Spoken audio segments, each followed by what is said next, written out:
সারা দেশের মতো চট্টগ্রামেও হচ্ছে মাঝারি থেকে ভারী বৃষ্টিপাত। মৌসুমী বায়ু সক্রিয় থাকার পাশাপাশি সাগরে সৃষ্ট লঘুচাপের প্রভাবেই হচ্ছে এমন টানা বর্ষণ। চট্টগ্রামের আবহাওয়া অধিদপ্তর কার্যালয়ের তথ্যমতে শনিবার ভোর ৬টা থেকে রোববার ভোর ৬টা পর্যন্ত চট্টগ্রামে ২৮ মিলিমিটার বৃষ্টিপাত রেকর্ড করা হয়েছে।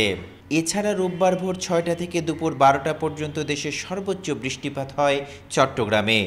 এ সময় ৫৫ মিলিমিটার বৃষ্টিপাত হয়েছে।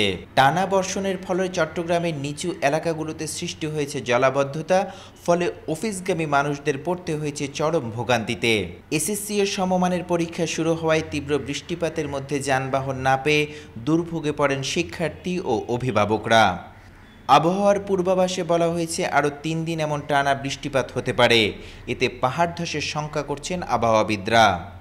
রোববার সকাল ৯টা থেকে আবহাওয়া অধিদপ্তরের পরবর্তী ২৪ ঘন্টার আবহাওয়ার পূর্বাভাসে জানিয়েছেন, চট্টগ্রাম বিভাগের অধিকাংশ জায়গায় অস্থায়ী দমকা হাওয়া সহ হালকা থেকে মাঝারি ধরনের বৃষ্টি ও বজ্রবৃষ্টি হতে পারে।